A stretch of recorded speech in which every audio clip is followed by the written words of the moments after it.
Tardes a todos. Bueno, ya somos bastante más.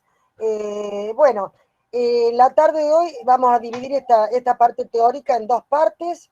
En la primera, como ya se les había dicho y como dice la programación, les voy a hablar un poco más de qué se trata esto de las casas conjuntas, presentando el tema problema y haciendo sobre todo, poniendo el acento en lo que sería el gran concepto del agrupamiento, digamos. Y en la segunda parte, haciendo una relación entre el tema problema que vamos a afrontar y el lugar, va a hablar el arquitecto Jorge Taberna. Bueno, vamos a la segunda diapositiva directamente. Cuando decimos, y esto de paso vamos hablando un poquito de proceso de diseño y su relación con lo conceptual de la arquitectura. Cuando hablamos de la problemática en la facultad, estamos hablando siempre de ese gran tema paraguas, ¿sí? Que normalmente es un tema algo así como vivienda, salud, etcétera, o un tema bastante general como sería para nosotros en este semestre habitar en común.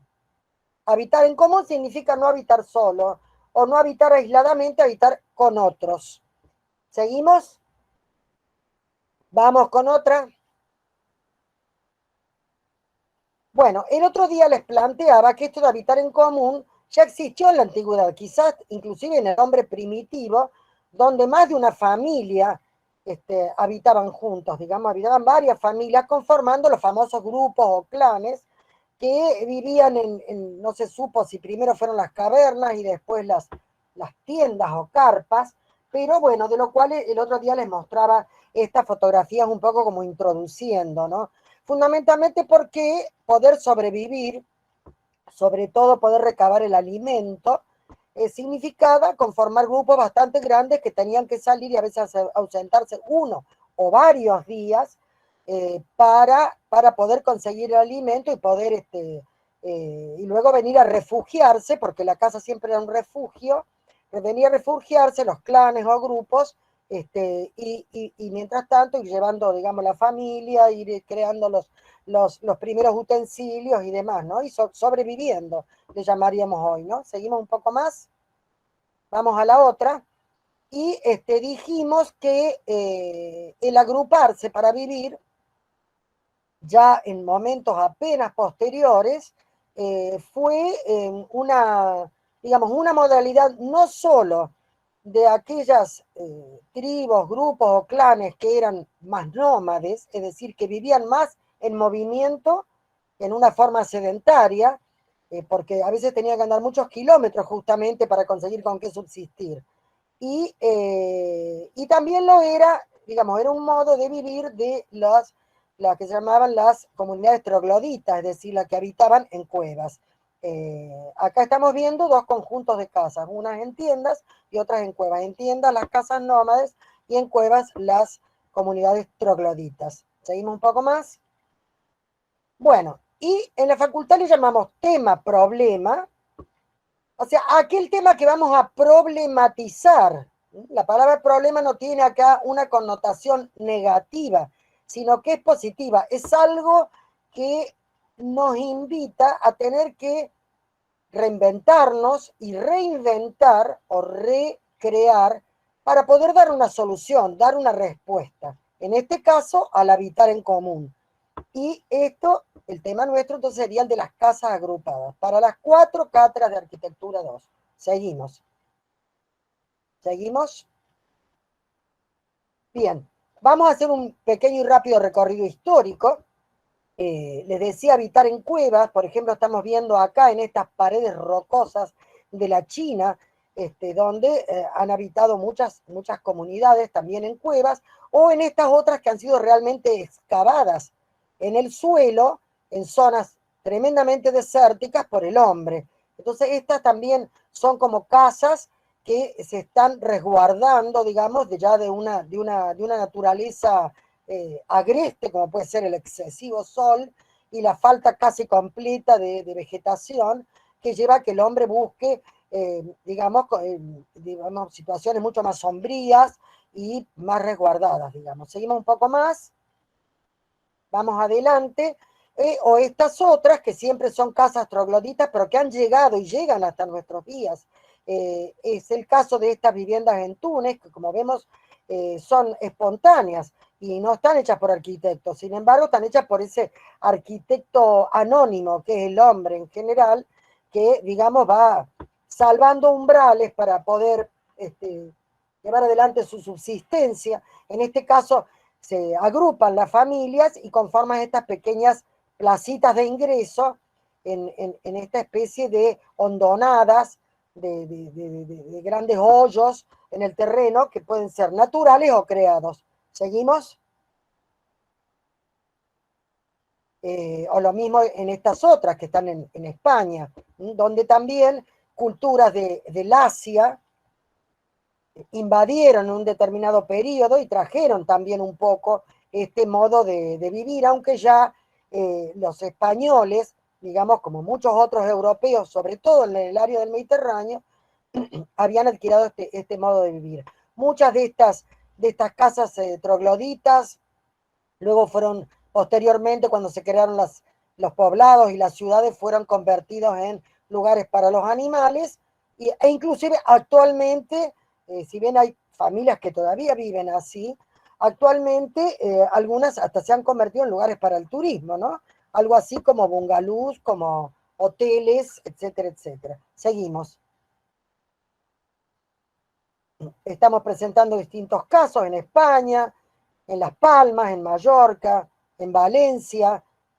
Vemos estas grandes casas como cavadas debajo de una gran roca, que además les pasa una carretera de cornisa, digamos, por la puerta de las casas, etcétera, etcétera. Ustedes van a tener la oportunidad de, por internet o por otros medios bibliográficos, poder ingresar a ver este tipo de agrupamientos, si se quiere, espontáneos. O sea, que el hombre ha tratado siempre de agruparse para vencer todos los que pueden ser los problemas del habitar, ¿no? Para poderle hacer frente, no solo a aquellos problemas de índole natural, sino también de aquellos culturales. Seguimos un poco más. Miren el caso de los Isassi. Sasso en italiano significa piedra. Estos lugares en Matera, que es una localidad italiana que fue declarada el centro de la cultura europea en 2019, bueno, la gente vivió así por muchísimo tiempo. Claro, cuando aparece la ciudad comienza a decir que esto es una cosa insana, porque inclusive en algunos de los lugares vivían hasta junto con los animales, ¿no? Y bueno, y luego se crea la ciudad al lado de esto, y estos lugares han sido transformados, como decía, algunos quedaron para los animales, otros quedaron como cantinas o sótanos donde poder guardar todos los elaborados como chacinados, fiambres, etcétera, etcétera. Y también algunos fueron comprados por cadenas hoteleras y hoy uno puede ir a parar a estos lugares. Seguimos un poco más. Acá estamos siempre mostrando los Sassi de Matera. Seguimos. Y entonces decimos que los primeros agrupamientos fueron siempre espontáneos. Las leyes que las ponía la naturaleza, como estamos viendo. Pero luego, cuando ya el hombre va, digamos, mejorando o retomando algunas tecnologías que coexistían en el pasado, podrían usarlas en tiempos presentes, ya aparecen agrupamientos un poco más planificados, digamos, y comienza a aparecer una cierta planificación urbana. Quiere decir que hay alguien que piensa por todos o por otros, generalmente los gobiernos, digamos, de las pequeñas poblaciones y luego también de las ciudades intermedias y las grandes ciudades. Estas, por ejemplo, situaciones iniciáticas ya tienen un poquito de planificación, si no, digamos, a nivel de una cosa muy armada, a nivel de ley, por lo menos de grupos pensantes en relación a la naturaleza y a las relaciones humanas de los distintos grupos que tienen que habitar una ciudad. Tales son estas situaciones que vemos, por ejemplo, en Asia o en África. Como verán, también los climas son rígidos, las tecnologías tienen mucho que ver con lo que la Tierra ofrece y demás. Y las soluciones tienen que ver con esto de los climas y también de la defensa, ¿no? Seguimos. Hay situaciones defensivas. Saben ustedes que muchísimos de estos países hasta el día de hoy tienen guerras intestinas, guerras entre distintas tribus, etcétera. Bueno, pero no vamos acá a hablar de eso, no vamos a hablar de la guerra y la muerte, vamos a hablar del habitar. Estas situaciones, por ejemplo, en Libia, en Túnez, son verdaderos agrupamientos que ya tienen una pequeña planificación, sino que es esta plaza a la cual dan todos los grupos, estos modos de poder a lo mejor con una escalera servir a una o a dos viviendas, etcétera, etcétera, el usar los materiales del lugar, saber cómo protegerse y demás, y que se va transmitiendo de generación en generación. Son las primeras planificaciones. ¿Seguimos? Acá ponemos en otra situación, por ejemplo, el Mediterráneo, Grecia. ¿eh? En la foto de la derecha vemos situaciones de vivienda troglodita, a la cual luego se le fue agregando vivienda que no lo es, o sea, vivienda que está apoyada sobre la tierra. Y también a la izquierda ya vemos una más planificada de las ciudades griegas, de las casas comunes, que tenían sus patios, pero también formaban pequeñas placitas, había algunas que oficiaban como de muralla, pequeñas puertas para ingresar en una situación protectiva. Lo que vemos abajo son, digamos, las viviendas de unos indígenas de Colorado en Estados Unidos, digamos, aprovechando una grieta de la montaña, donde vemos desde mangrullos, lugares para depósito de grano, es decir, todo lo que pequeñas ciudades necesitan. Y ni que hablar, no les voy a describir lo de la derecha, que tiene una planificación, y esto es seguro, que lo tenía, digamos, coetáneo, mientras que teníamos el medioevo en Europa, acá en Latinoamérica teníamos esto, ¿no? Machu Picchu con una planificación de esta comunidad indígena que llegó a niveles de civilización tan altos y que ustedes tienen la oportunidad de ver o de estudiar en otros, por otros medios, no es el caso de tenernos hoy. Seguimos un poco más. Vamos para adelante, estamos en pleno medioevo, mientras tanto en Europa pasaba esto, así cuando se descubre América, en Europa estábamos en un medioevo ya tardío, casi pasando al Renacimiento, ¿no? Y entonces tenemos estas disposiciones más espontáneas, medievales, como los pueblos que vemos arriba, que están muy agarrados de la roca, por una cuestión defensiva y por poder ver, digamos, todos los que eran los campos de laborío y también poder ver al enemigo y también estas otras situaciones de la llanura, como la que vemos abajo, donde los señores, entre comillas, planteaban, o sea que eran los dueños de la tierra, planteaban estos agrupamientos de casas, una al lado de otra, conformando estas cortes o grandes cuadrados eran, con un gran patio al medio, muy grande, casi a lo mejor del tamaño de una manzana nuestra, ¿no? O algo un poco menos, pero que eran lugares donde también se realizaba el trabajo, ¿no? Se traía el grano, algunas de estas unidades eran también caballerizas, y se tenían las maquinarias, las herramientas para el laborío. Eh, Existen hasta el día de hoy, algunas como la que vemos abajo a la izquierda, y algunas han sido mejoradas, inclusive trabajadas para el turismo, ¿no? Seguimos un poco más. Hoy trabajadas para el turismo. Ya en épocas de la Revolución Industrial, creo que esto ustedes lo han asumido desde historia de la arquitectura,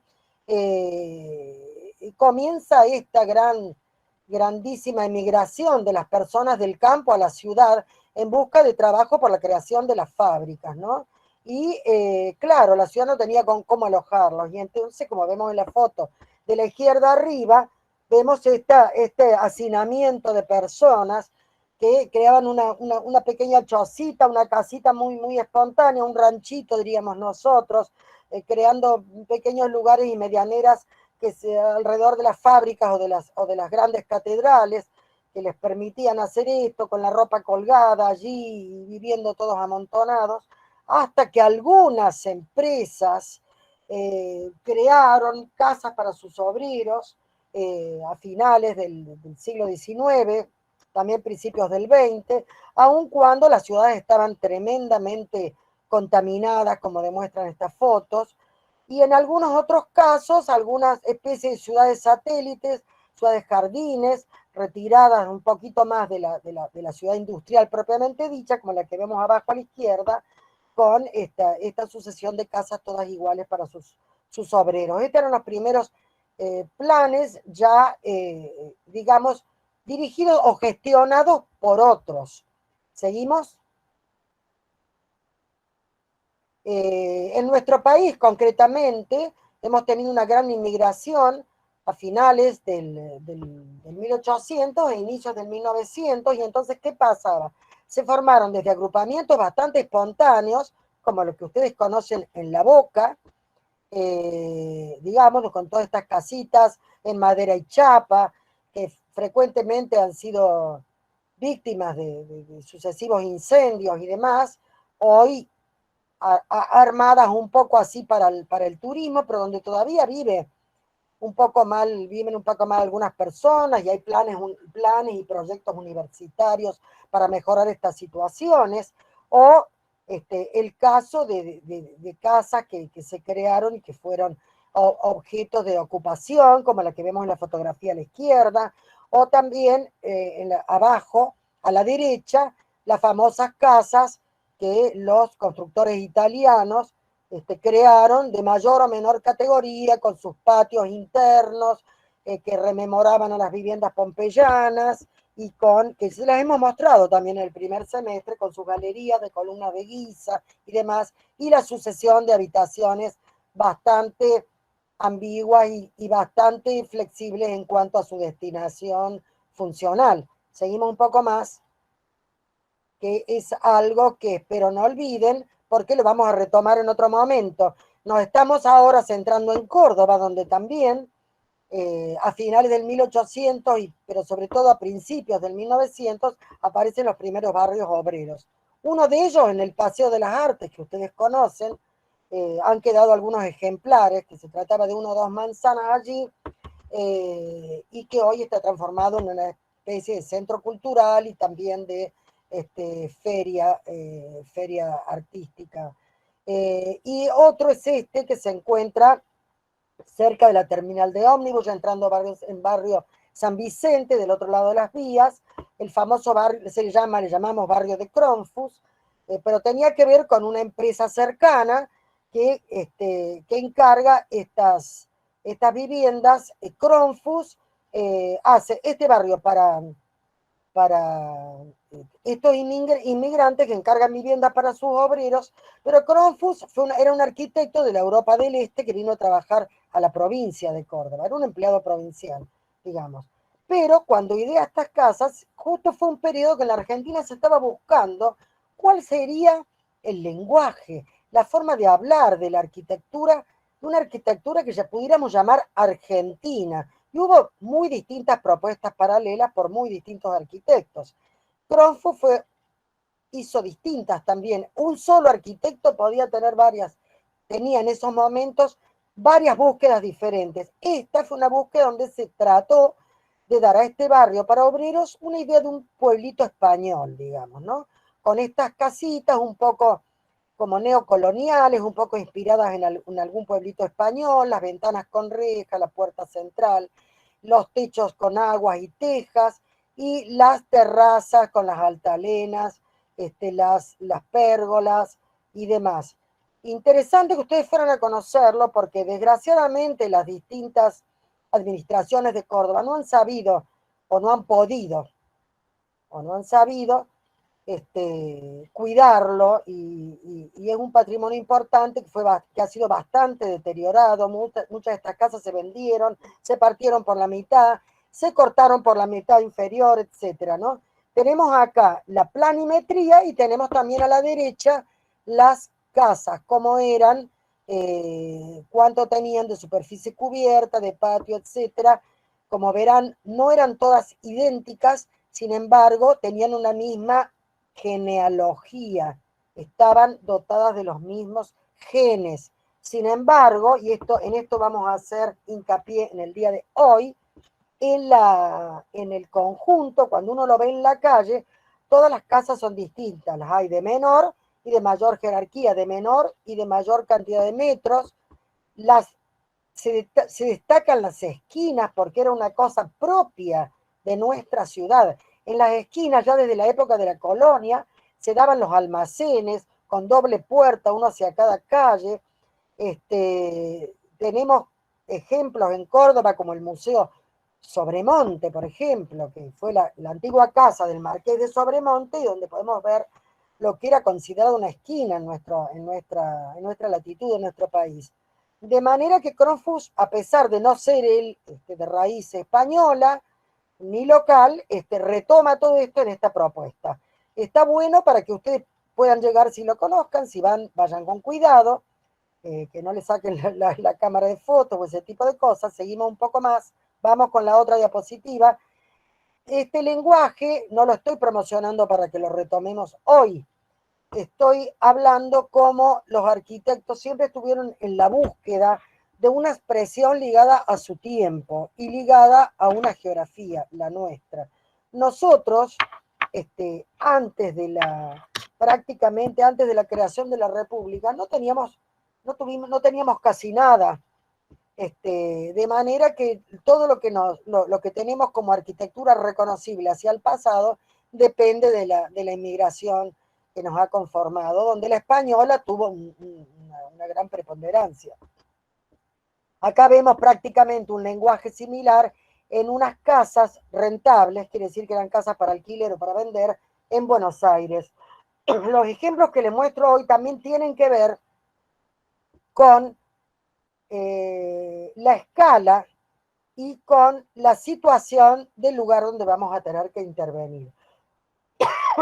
Estos son algunos pasajes en Buenos Aires que fueron proyectados por la época. Seguimos un poco más. Y otras posteriores, con ese y con otros lenguajes. Hace un poquito para atrás, por favor, Jorge, la anterior. Una para atrás, Jorge. Sí, me resulta un poco complicado, ¿no? Ahorita si podés avanzar por ahí. A ver, para. Porque tengo, no sé, a ver, para. Ahí está. Estos eran casas que para tratar de hacer más rentable los terrenos, se trataban de crear pequeños pasajes, algunos con salida y otros sin salida, digamos, donde de dos grandes terrenos laterales se sacaban terrenos bastante menores, pero que lo mismo se creaban, digamos, situaciones de una cierta calidad. Algunas perviven hasta el día de hoy, en Buenos Aires y en algunos casos también en Córdoba. Así que esto también es digno de ser visto porque tiene una cierta calidad. Seguimos un poquito más, a pesar de que tenían la idea de la rentabilidad por detrás, ¿no? Seguimos un poco más, cuando decimos rentabilidad, decimos negocio, decimos de que se pudieran vender en menos espacio y sacar más unidades, ¿no? Pero este otro barrio, que también es digno de ver aquí en Córdoba, que está todavía en general bastante bien mantenido, pertenecía al proyecto a un tal arquitecto Bustillo, también de origen sangre italiana, que trabajó mucho en Buenos Aires, en otros lugares del país y en Córdoba. Él planteó este barrio de vivienda, un barrio militar, que si ustedes van hasta el Tropezón y de allí toman, digamos, el camino que pasa por los cuarteles militares y va a parar a La Calera, pueden verlo en su plenitud. Hasta por ahí podrían, con los documentos en mano, pedir permiso como para visitarlo, porque también quiero llamar la atención sobre todo lo que estoy mostrando. Primero, en la mixtura de tipologías, acá no hay casas todas idénticas, sino que hay casas, digamos, de distinta jerarquía, se destaca la esquina, se destaca la entrada a las pequeñas calles, etcétera, aunque estamos ubicados en otra época y en otro momento histórico, digamos, con otros destinatarios, todo muy diferente a lo que vamos a tener que afrontar nosotros. Sin embargo, son calidades que por tradición las tenemos que llevar hacia adelante. Son, digamos, espacios arquitectónicos ganados. La concurrencia de placitas, de retiro, las galerías, el haber considerado al clima, etcétera, etcétera. Este es el barrio militar, entonces, de los suboficiales de aeronáutica. Seguimos un poquito más, que está camino a La Calera. Y bueno, luego aparecieron, y hasta el día de hoy, muchísimos planes, como en la foto que vemos en la izquierda arriba, de casas todas muy anónimas, muy iguales, digamos con una consideración mucho menor, sea del de las calidades. Algunos después, con la ayuda de la vegetación y demás, se fueron integrando más a la trama urbana, pero en general el conseguir terrenos para las clases de grupos de habitantes más humildes, digamos, se buscan siempre los terrenos más baratos y esto está siempre en la periferia de la ciudad, donde no hay referencias, no hay historia y también poco se han inspirado los arquitectos, con algunas excepciones. Acá estamos nombrando debajo algunos planes sociales, como los que hizo el ingeniero César Tonoli, por ejemplo, que ya eran casas, digamos, donde le ha prestado un poco más de atención, por lo menos un poco más de respeto a lo que es la vegetación y la naturaleza de los terrenos, el conformar pequeñas plazoletas donde se pueda convivir, o como yo decía antes, habitar en común, de a 4 o 5 familias, seguimos un poco más. O, por ejemplo, los ejemplos del el arquitecto Miguel Ángel Roca, que hay varios en Córdoba, también en la provincia, y que tienen sus cualidades. Algunas de las premisas hoy no han podido ser respetadas, como por ejemplo algunas entrantes y salientes y plazoletas que han tenido que ser cerradas con rejas o con portones de madera, etcétera, etcétera, por el tema de la inseguridad, como ha pasado también en algunos barrios del ingeniero Tonoli, pero que no por ello vamos a dejar de destacar y lo que es el aporte arquitectónico de estos arquitectos, el aporte hacia la mixtura social y el aporte a poder dotar de ciertas calidades a estos conjuntos de viviendas. ¿Seguimos un poco más? Bueno, y el otro día entonces les decía la diferencia entre un agrupamiento, que es lo que vemos a la izquierda, y una casa colectiva que la estoy ejemplificando con la famosa unidad de habitación de Le Corbusier, para que ustedes entiendan lo que se hace en nivel 2 y lo que se hace en nivel 3. Seguimos, también les dije de que luego vamos a encontrar algunas situaciones intermedias que las vamos a permitir. En lo que llamamos la casa colectiva, que es lo que se hace en arquitectura 3, esto empezó, por ejemplo, en Capadocia, donde en Turquía se plantean hasta 18 pisos debajo de la tierra, y esto es una cosa espontánea. Seguimos un poco más. Seguimos, esto lo vamos a pasar más rápido. Este es un corte de lo que sería allí. Seguimos más. Esto es vivienda troglodita. Acá le estamos mostrando. Y esto es habitar en común. Seguimos. Seguimos, o Babilonia, que de lo cual no quedó nada, pero estos son imaginarios. Hay dibujantes que han creado estos dibujos de acuerdo a los relatos de viajeros y demás, de todo lo que se supone que fue Babilonia con sus jardines colgantes y sus arquitecturas de pisos. Esto no vamos a hacer este año. Seguimos, pero nos sirve para comprender, seguimos, de que el habitar en común siempre existió, o estas situaciones en China que todavía existen, ¿no? ¿Cuál es la diferencia? Que acá tenemos escaleras comunes, palieres comunes, seguimos un poco más, y a veces también servicios comunes, o las que crearon los romanos, las famosas insulaes, eran las casas de las clases menos pudientes, de los obreros. Las insulaes romanas tenían pisos, y algunas existen más o menos en ruinas hasta el día de hoy, como estamos viendo en esta diapositiva. ¿Seguimos? O estas que existen hoy, en el Yemen, por ejemplo, en Asia. Esto existe hoy, con la tecnología propia del lugar, etcétera, etcétera. Entonces, este tema es el que vamos a dejar para arquitectura 3. Seguimos, para que nosotros podamos afrontar bien, vamos adelante, este tema, en nivel 3, tenemos que manejar muy bien los agrupamientos en nivel 2. Por ejemplo, estos Tulú, que son estas casas circulares chinas, es vivienda colectiva, pero como vemos en la diapositiva abajo a la derecha, se combinaban con las agrupadas, que son las más bajitas, que están al medio. No tienen corredores comunes, no tienen escaleras comunes ni paliers comunes. Seguimos un poco más. Las situaciones, bueno, luego nuestras ciudades se fueron densificando porque también se fue descubriendo de que no se pueden extender hacia el infinito. Entonces, ya los periodos renacentistas y demás nos fueron dejando estas ciudades en otras latitudes y también en las nuestras, en Buenos Aires, en Córdoba. Vamos, sobre todo en el siglo XX, es donde aparece la modernidad y donde se empieza a plantear qué hacer con estas grandísimas masas. Ustedes saben que el 90% de la población del mundo vive en ciudades.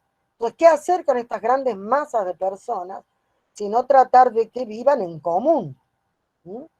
Y por supuesto, estas grandes propuestas de la modernidad también se descubrió también después que no era tan bueno vivir en estas pajareras, en estos lugares que por más de que se dejaba el verde abajo y el cielo arriba, era difícil entrar, salir, vivíamos en espacios completamente reducidos, hay inconvenientes a veces tecnológicos y demás. Todo el mundo quiere tener su casa con su chalet y su jardín, sin embargo, esto no es posible para todos. Entonces, ya se está hablando de situaciones intermedias, como la que vamos a asumir nosotros, de densidades medias y medias tendiendo a bajas, seguimos,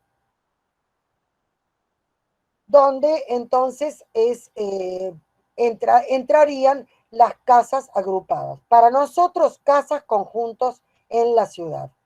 Se trata, nosotros vamos a ver distintas variantes tipológicas de los conjuntos, y en el teórico que le vamos a dejar colgado en el Uncabín, les voy poniendo algunas diapositivas con muy poquitos escritos para que ustedes puedan guiarse o recordar de lo que hemos estado hablando. Seguimos un poco más. Adelante. Bueno, entonces, ¿cuál es el sentido de habitar en común y de agrupar casas? Se deduce de los momentos de la elección o la ideación o de los pormenores de la gestión. Brindar acceso a la casa, procurar la ayuda mutua, la seguridad y la protección, compartir espacios, planificar la ciudad, aumentar la densidad. El concepto de densidad tiene que ver con la cantidad de habitantes por hectárea, en la ciudad por manzana. Y entonces, como les decía recién, hablamos de aumentar la densidad, porque las ciudades no pueden ser tan extensas, porque en la periferia de las ciudades comienza a aparecer lo que no queremos ver de las ciudades. Comienza a aparecer la pobreza, la inequidad, la desprotección. Se extienden además los servicios que después tenemos que pagarlos todos. Entonces, a veces, llevar la ciudad a una densidad media, a una situación justa, como a veces sucede en algunas ciudades europeas, que uno dice, qué buena ciudad, cómo me gustaría vivir acá. Y lleva eso a compartir los costos del suelo, a una mejor sustentabilidad social, etcétera, etcétera. Vamos con la siguiente. Cuando hablamos de la gestión decimos, porque ustedes dirán, ¿y quién puede hacer estas casas agrupadas? Y bueno, la pueden hacer cooperativas, por ejemplo, cuando hablamos de vivienda, de casas sociales, entre comillas, para esta cátedra, sociales es toda la arquitectura, toda la arquitectura es social, no las casas para la gente humilde. Pero bueno, la gente a veces se asocia en cooperativas porque no tiene llegada a la casa, entonces para poder a lo mejor comprar un terreno en común y poder gestionar casas. Pero también puede ser que el Estado proponga planes. De hecho, ustedes ahora escuchan hablar de los planes Procrear, de todo este tipo de cosas, y bueno, porque es una responsabilidad del Estado darle casa a quien no la tiene. Y ahí propone agrupamientos o casas colectivas. Y la otra es que un privado, como nosotros, que somos arquitectos, o una persona que recurra a nosotros, quiera hacer un conjunto para alquilar o para vender, y esto sea un emprendimiento mixto o totalmente privado. Esas son las situaciones, por decir dos o tres nada más, por las cuales puede generarse una casa agrupada, y también las premisas, o sea, las intenciones de quien tiene que diseñar van a depender también de esto. Seguimos un poquito más, vamos adelante, vamos rápido. Bueno, ahora les voy a mostrar algunos ejemplos para que veamos, por ejemplo, para que veamos algunos casos, y lo que les voy a mostrar tiene que ver con, vamos a ver nada más que tres casos, pero lo vamos a ver, digamos, dirigido a lo que nosotros tenemos que proyectar. Estas son unas casas que están en línea, que están separadas entre ellas, porque estamos en una intervención en Chile, en una isla donde, digamos, que está muy signada, sea por la topografía que por la vegetación agreste típica del lugar, y son casas sociales, aunque parezca mentira. Entonces, no están signadas por la ciudad, pero sí fuertemente por la naturaleza, la topografía del terreno, las orientaciones y el escurrimiento de las aguas, y por este motivo también están separadas. ¿Por qué me interesaba mostrárselas? Primero, porque son casas contenidas en una cierta superficie. Además de las otras cualidades que les he nombrado, seguimos un poco más porque son casas hechas con los recursos del lugar. Y por otro lado, porque tienen, digamos, unas plantas que no están tan determinadas. Se trata de un cuadrado, digamos, trabajado a medios niveles, como vemos en el corte, donde está absolutamente centralizada la escalera y uno de los 4 cuartos en los que se divide este cuadrado está, digamos, constituido por los servicios. De manera que los otros 3 cuartos son espacios para vivir.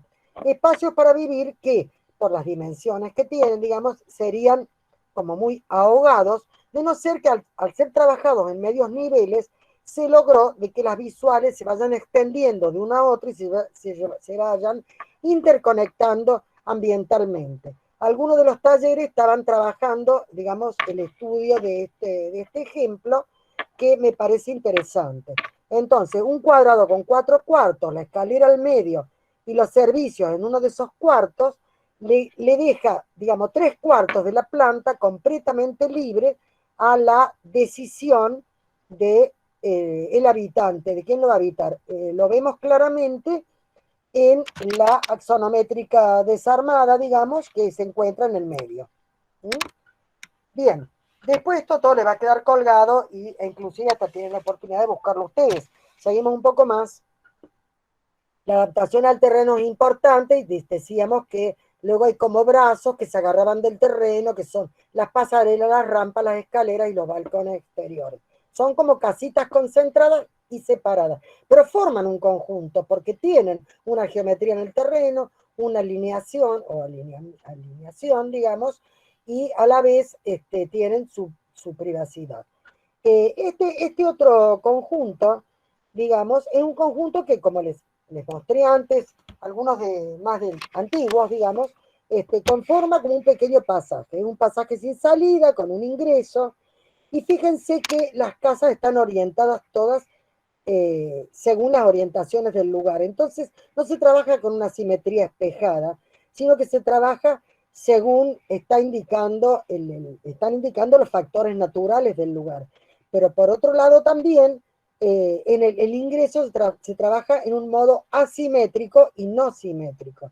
Estas son decisiones importantes, digamos, de qué modo puedo marcar un ingreso. Y podría ser con una excesiva simetría o con una asimetría. Un cuerpo alto al lado de un cuerpo bajo, etc.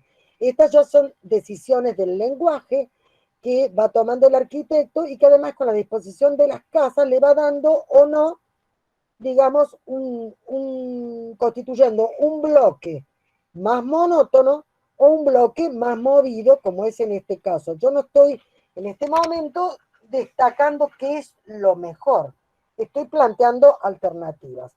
También acá son materiales conocidos, fácilmente localizables en el medio, en el lugar. Seguimos adelante, Jorge, por favor. Seguimos un poco más. Este es un comentario que lo hago verbalmente, así que lo pasamos. Estaba queriendo decir que la gestión de esto eran casas rentables, así que eran casas para alquilar o para vender. De cualquier manera, estamos planteando entonces cómo el arquitecto se plantea una cierta diversidad, también por el modo de colocación se las ve más diversas, tiene varias tipologías, las cuales no me voy a detener hoy porque no es el motivo. El motivo de hoy es ver la unidad de la tipología mayor, o sea, la unidad del conjunto.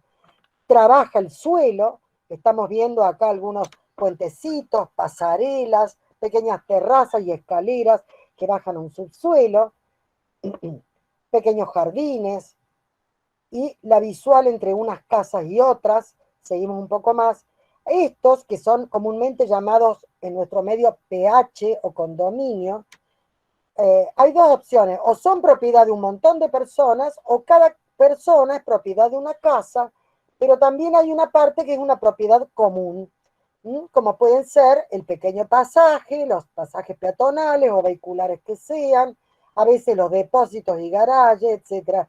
Y luego hay también espacios de propiedad que es propia, que puede ser los balcones de cada familia, etcétera, etcétera, cuando sucede de que hay casas más grandes y casas más chicas.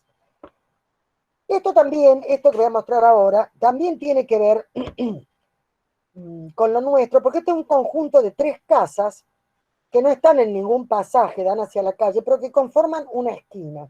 Entonces los arquitectos podrían haber armado un sándwich, digamos 3 pisos, uno para cada casa, con una escalera común y un palier común, y eso hubiera sido una casa colectiva. En cambio, en este caso, son 3 casas con un ingreso absolutamente individual, cada una con su propia escalera, y además había que sacar un estudio y una cochera. Estamos viendo acá que a partir de intrincarlas, de poderlas imbricar una con otra, o encastrar, como quieran llamarlo ustedes, se consigue, digamos, que las 3 casas parezcan una sola, o sea, la idea de unidad, que es lo que estoy queriendo referir, a lo que estoy queriendo referir hoy, cómo el conjunto tiene que cobrar unidad, sin que se distingan demasiado cada una de las unidades. Como les dije, las 3 unidades son completamente diferentes en dimensiones y también forman parte del conjunto un estudio y una cochera. Estos son distintos gráficos que ustedes después los van a ver, que están resaltando las escaleras o las superficies de terraza y verde y balcones o las superficies de estares, etcétera, etcétera, que luego ustedes los van a poder ver mejor en un cabin. Seguimos una más, Jorge. Pero sí quería destacar en esta diapositiva superior a la izquierda, vean cómo con 3 colores distintos nos están representando los usos, ¿no? Por ejemplo, lo que es el color naranja son los estares, lo que son los amarillos son los dormitorios, el naranja muy oscuro es la tercera unidad. Tenemos el celeste que es perdón, la cochera, el celeste es el estudio y el verde son las terrazas y o balcón. De esa manera vemos que las 3 son completamente distintos. Sin embargo, las fotos que están alrededor nos están mostrando esta idea de unidad. Unidad, bueno, es una casa que se destaca a lo mejor por demás en su entorno, pero es un entorno totalmente renovable. Y fíjense cómo hace una distinta valoración de cada calle que concurre a esa esquina. Hay una calle de mayor jerarquía donde se presentan estos volúmenes altos y una de menor jerarquía donde se presentan este volumen encastrado que sobresale y es más bajo y a donde da el estudio, el balcón y la cochera. Entonces vemos que no se trata de repetir, sino de tomar algunas premisas siempre en relación al entorno. Cuando les hicimos estudiar los ejemplos y dijimos relaciones con el entorno, nos referíamos a esto. O sea, la arquitectura siempre está en relación, nunca es un objeto perdido en el espacio. Sigamos. Siempre está en relación.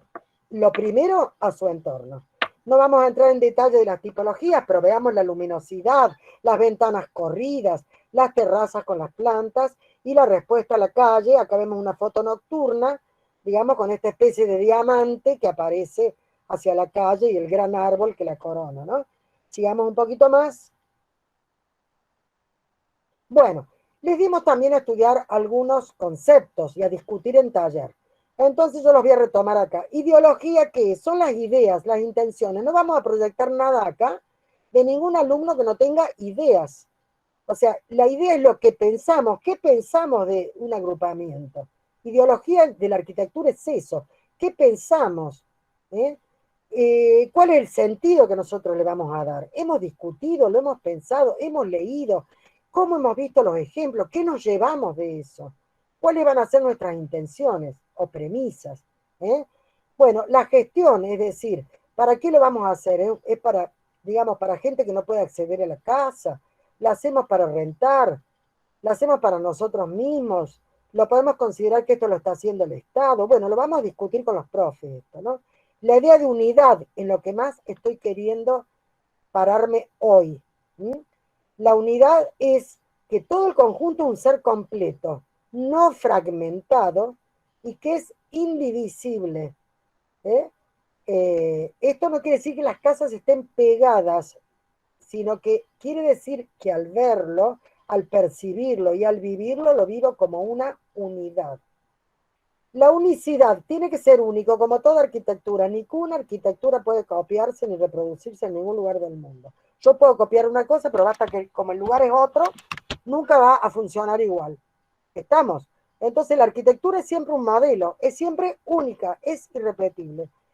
Y le vamos a llamar tipo o tipología en nuestra facultad al modo en que se organiza funcional, formal y tecnológicamente. Y cuando digo significativamente me refiero a aquello del sentido, a los significados que ustedes quisieron darle.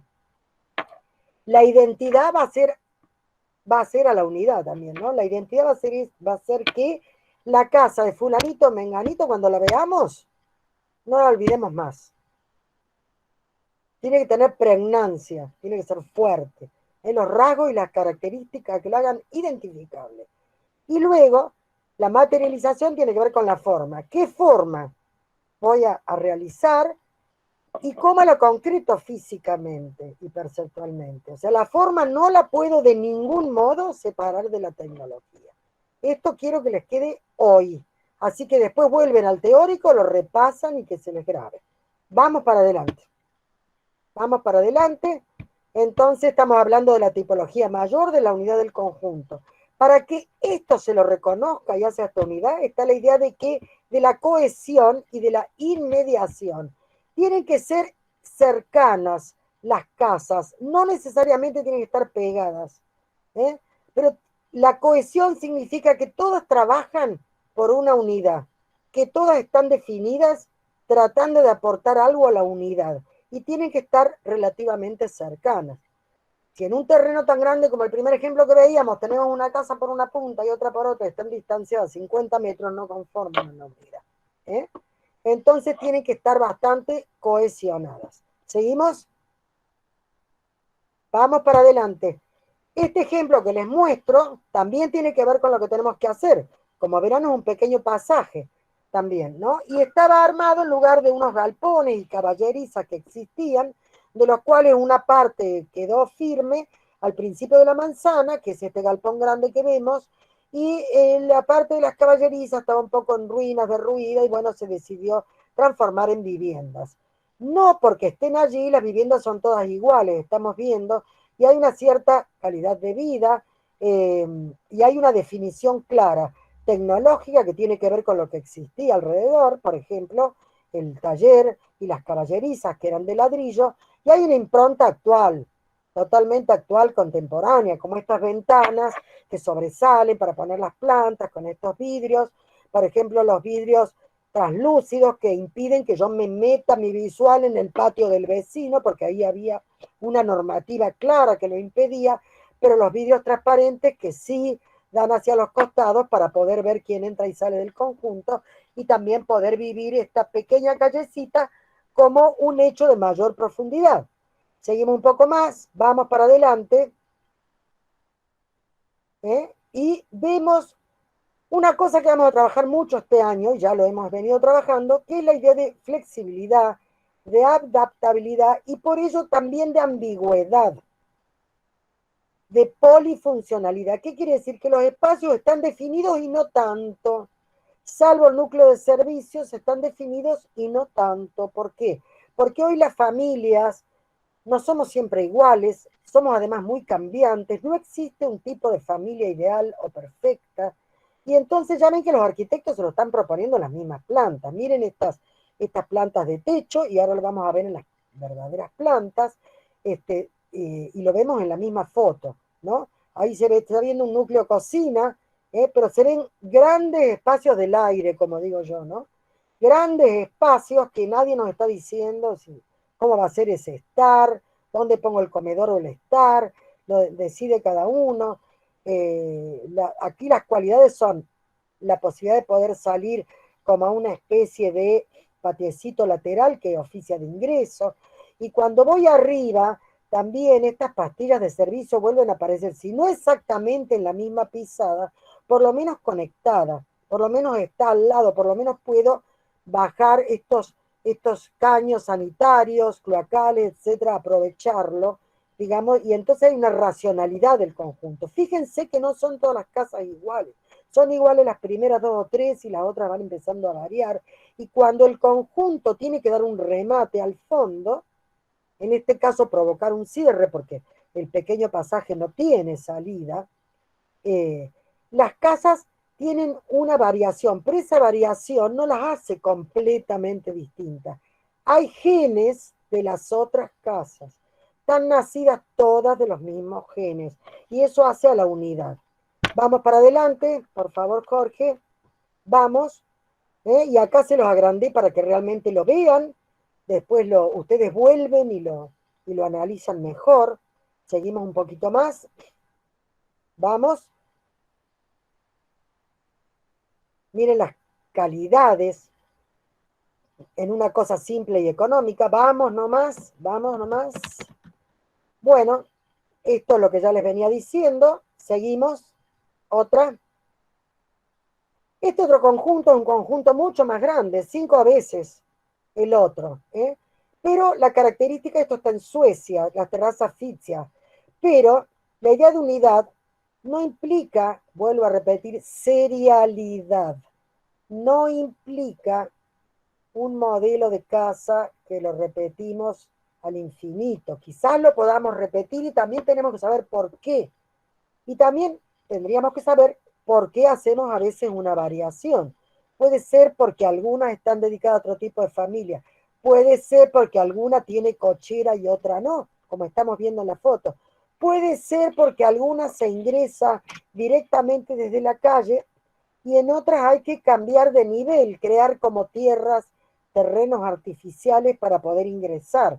Y también puede ser porque tengan que conformar un ingreso o una esquina o un lugar donde la calle dobla, etcétera, etcétera, dándole distinto carácter a las distintas callecitas. En este caso, que se trata de un conjunto, digamos, de pequeñas calles paralelas y con un recorrido peatonal inclinado o digamos en la diagonal del terreno como puede verse en la planimetría arriba. Seguimos un poco más. Esto es bastante más grande. Vamos con otra. Bastante más grande de lo que nosotros vamos a hacer. Nosotros vamos a tratar de reducir el tamaño, la escala de la intervención por este motivo de que además estamos en la virtualidad y tenemos menor conexión, pero cada una de estas calles, de estas callecitas podría ser algo de lo que nosotros vamos a trabajar. Fíjense acá el respeto por la topografía, la idea de un adelante y un atrás, o sea, de algo de mayor jerarquía, de algo representativo de la casa y de algo más doméstico, donde por ejemplo, empiezan a separarse los pequeños patios, así como en la otra calle se separan los ingresos, etcétera, etcétera. Seguimos. Entonces, hay cohesión, hay inmediación, y también decíamos esto de resaltar aquellos lugares donde pasa algo distinto en el terreno, o con las casas o con los espacios al abierto. A su vez, cada casa también puede o no tener estos espacios de expansión de las actividades. Ustedes en los talleres están estudiando distintos ejemplos con estas mismas cualidades. Seguimos un poco más, aunque con otros lenguajes, otra predisposición frente al clima, etcétera, etcétera. No vamos a hablar hoy de las tipologías interiores, pero yo les estoy mostrando conjuntos que plantean distintas tipologías interiores. Seguimos un poco más, vamos nomás, vamos adelante.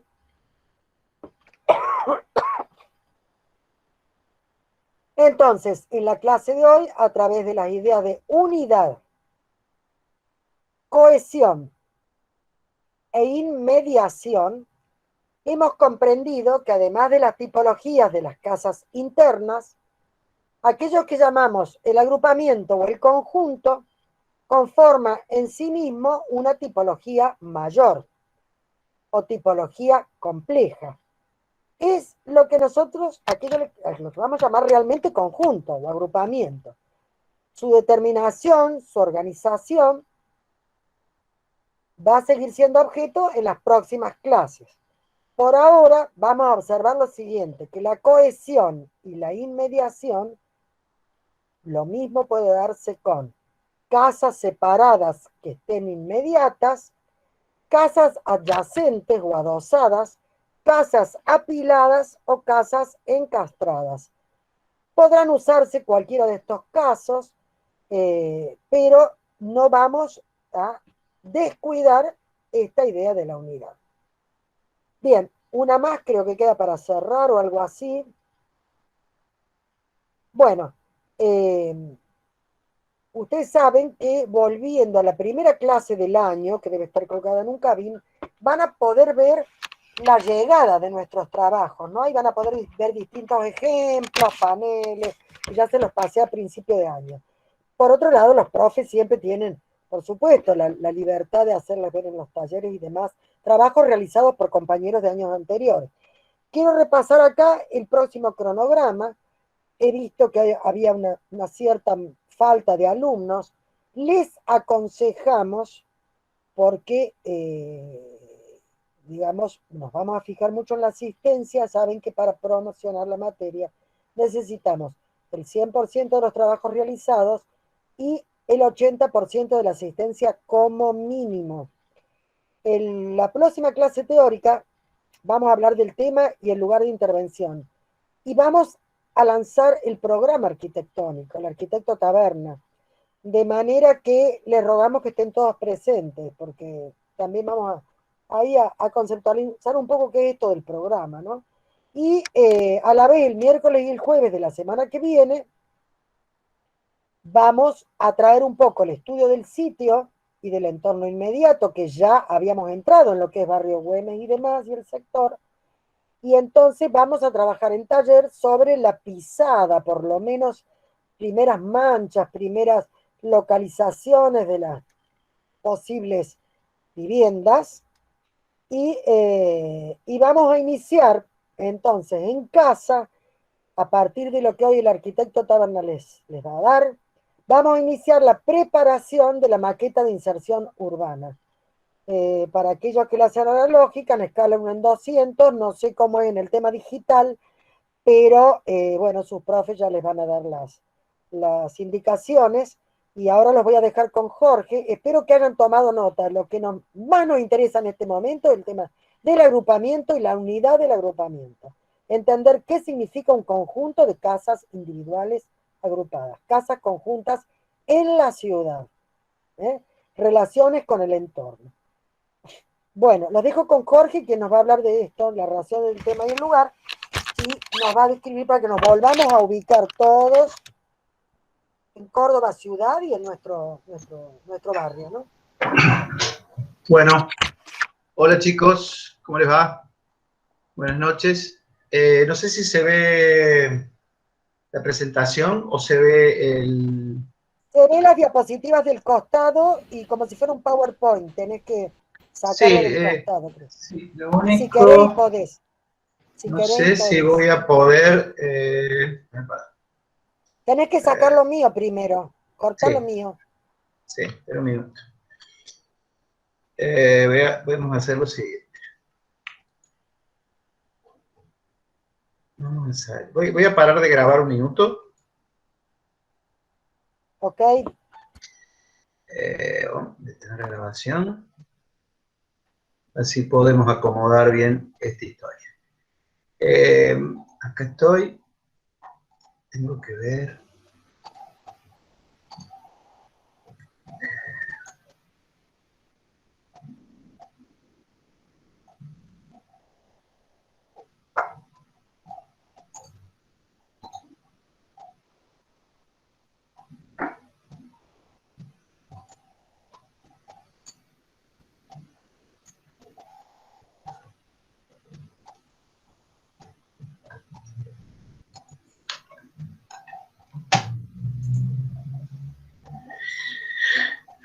Bueno, toda mi pantalla. Compartir.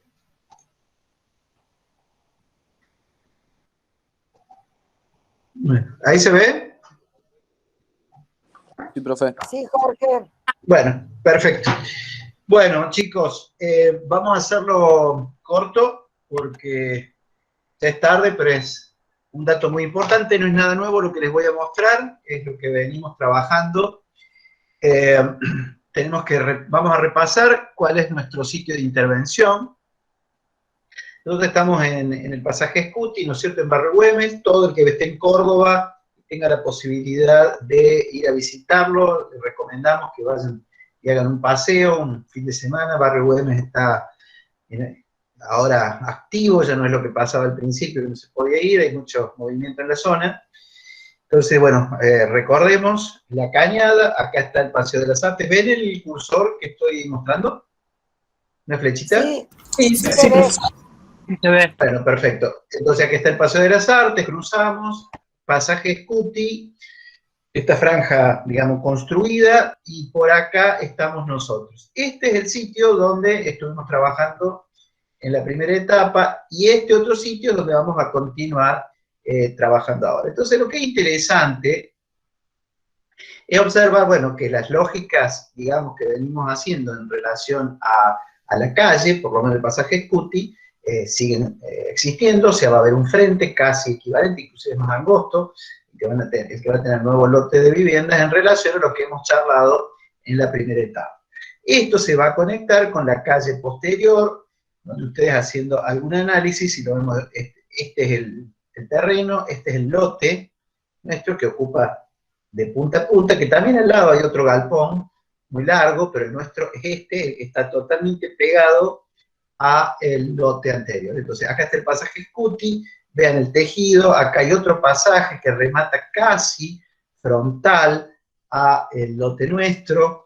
Es decir, es interesante recorrerlo, caminarlo, o sea que les recomiendo a todo aquel que pueda, inclusive los que estén en Córdoba, poder compartir dentro de los talleres pequeñas películas, pequeños videos, para los compañeros que no estén en Córdoba. Me parece interesante esta cosa vivencial y aprovechar el formato este que tenemos de poder compartir pantalla e imágenes, la experiencia del análisis y del estudio del lugar, ahora que podemos visitar. Bueno, acá está el parcelario, otro documento que ustedes ya manejaron. Esta es la manzana, el lote donde ustedes construyeron la primera vivienda, que tiene un frente sobre el pasaje Scuti.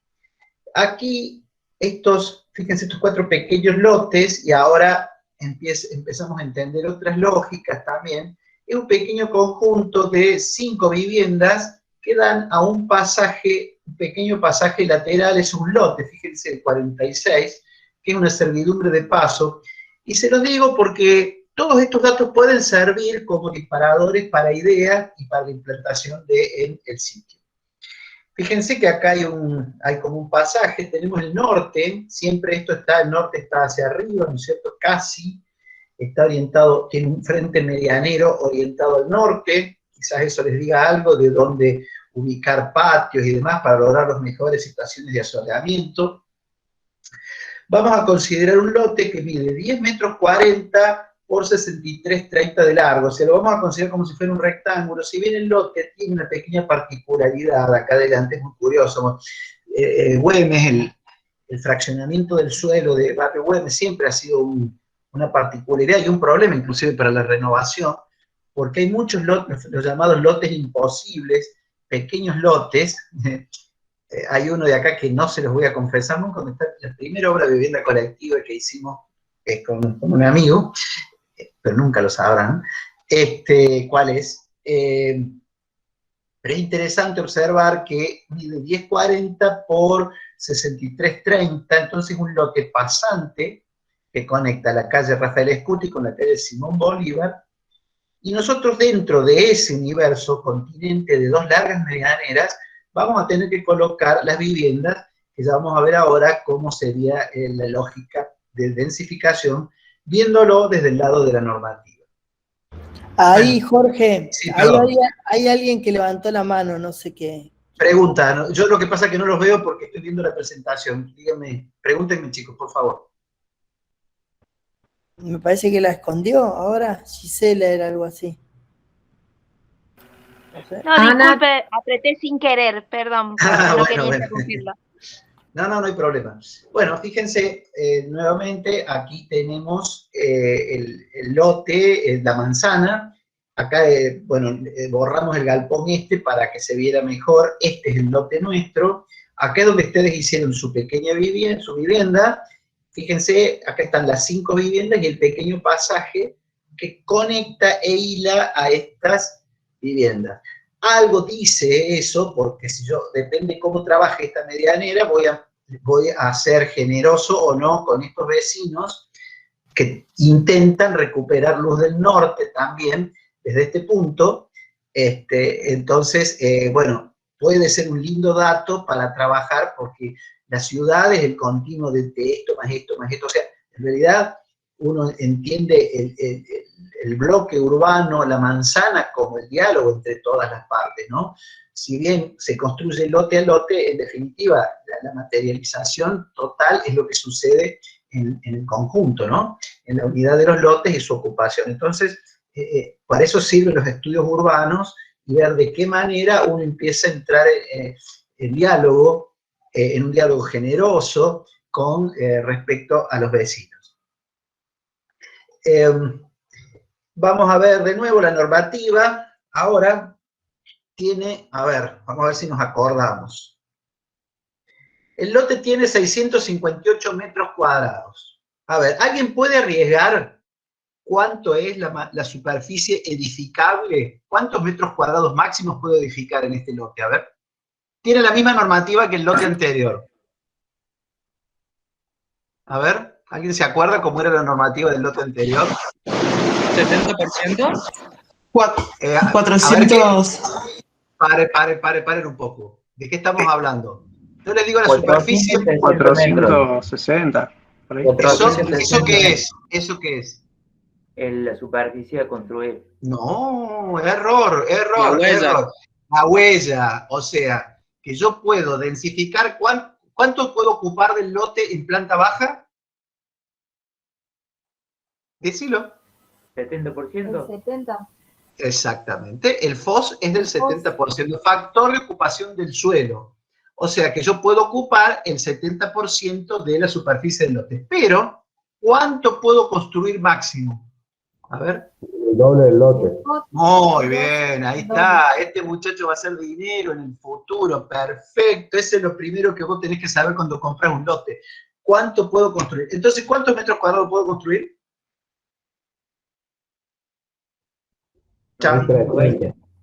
1300. Exactamente, perfectamente. ¿Todos entendieron? El factor de ocupación total entonces es 2, que significa que puedo construir un máximo de 1316 metros cuadrados en ese lote. ¡Wow! Lindo, ¿no? 1316 metros, perfecto.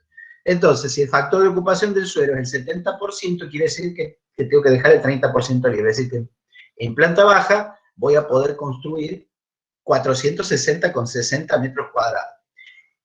Es interesante, porque una cosa que yo estaba viendo cuando Norita iba mostrando sus ejemplos, como una forma de verlo al problema, sobre todo cuando trabajo entre medianeras, es trabajar a partir del vacío. Es decir, acá el tema va a ser cómo genero patios, cómo ahueco esa masa que discurre entre las medianeras, dejando por lo menos un 30% libre, que es bastante poco, ¿no? Como superficie para dejar libre. Entonces, entre esa edificabilidad y esas posibilidades de densificación, empieza a haber un diálogo que tiene que ver con la idea de partido, con la geometría y con las lógicas de la pisada del lote, pero sin olvidar que tengo la paradoja de la mejor orientación que me da a una larga medianera de 65, casi 65 metros de largo, tengo la mejor orientación, y que tengo 2 pequeños frentes en las esquinas de 10 metros. Es una situación que se da siempre en los loteos de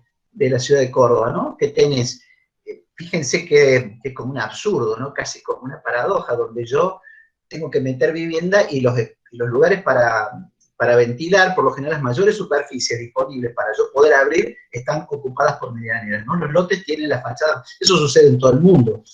Si vas hay países como en Holanda, donde el fraccionamiento es mucho mayor y los frentes son menores todavía, ¿no?